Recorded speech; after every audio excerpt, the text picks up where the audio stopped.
આપણે સાંભળ્યું જ હશે કે ગાયને રોટલી ખવડાવવી ખૂબ જ પુણ્યનું કામ માનવામાં આવે છે, પણ આપને કદાચ એ ખબર નહીં હોય કે ગાયને રોટલી ખવડાવવાથી આપનું ભાગ્ય જ બદલાઈ શકે છે। કઈ રીતે?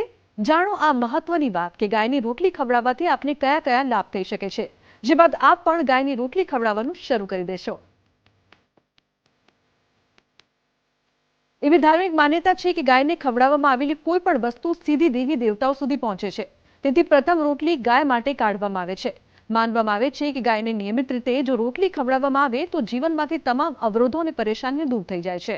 ભારતીય સંસ્કૃતિમાં ગાયને માતાનો દરજ્જો આપવામાં આવ્યો છે અને એમની પૂજાનું વિધાન વર્ષોથી ચાલી રહ્યું છે। ગાયને 33 કોટી દેવી દેવતાઓમાં માનવામાં આવે છે, માટે જ ગાયની સેવા કરવી અને એમને ભોજન કરાવવું એ અત્યંત પુણ્યનું કામ છે। શાસ્ત્રો અનુસાર ગાયની રોટલી ખવડાવવાથી વ્યક્તિના જીવનથી દરેક દુઃખ દૂર થઈ જાય છે અને સુખ સમૃદ્ધિનું આગમન થાય છે। એવું માનવામાં આવે છે કે ગાયને નિયમિત રીતે રોટલી ખવડાવવાથી વ્યક્તિના જીવનમાંથી અવરોધો અને પરેશાની હંમેશા માટે દૂર થાય છે। આ એક પ્રકારનો સરળ ઉપાય છે જે વ્યક્તિને નકારાત્મક ઉર્જાથી બચાવે છે। જ્યોતિષશાસ્ત્ર અનુસાર ગાયની રોટલી ખવડાવવાથી કુંડળીના ગ્રહ દોષ દૂર થાય છે। ખાસ કરીને રવિવારે ગાયને ઘી ભરેલી રોટલી ખવડાવવાથી સૂર્યગ્રહ બળવાન બને છે। ગાયને રોટલી ખવડાવવાથી ઘરમાં ધન વધે છે અને આર્થિક સ્થિતિ મજબૂત બને છે। દેવી લક્ષ્મીની કૃપા પણ પ્રાપ્ત થાય છે અને ઘરમાં ક્યારેય પણ અન્નની કમી નથી આવતી। કુંડળીમાં બુધ ગ્રહ નબળો હોય અથવા અન્ય કોઈ કારણથી તેની ખરાબ અસરનો તમે સામનો કરી રહ્યા હો તો બુધવારે ગાયને લીલો ચારો ખવડાવવાની સલાહ આપવામાં આવે છે, જે ખૂબ જ શુભ માનવામાં આવે છે।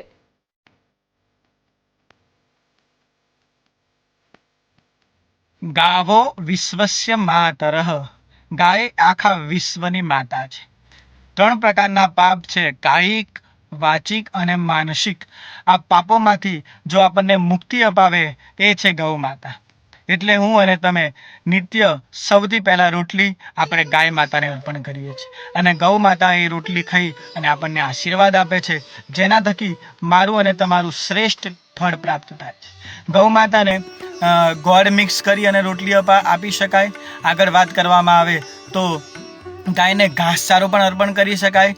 આગળ વાત કરવામાં આવે તો ગૌ માતાને જ્યારે આપણે રોટલી અર્પણ કરીએ છીએ ત્યારે હાથથી અર્પણ કરીએ તો એવું કહેવાય છે કે ગાયની જો જીભ આપણા હાથના રેખા ઉપર સ્પર્શ કરે તો પણ આપણા જીવનમાં ભાગ્યનો ઉદય થાય છે।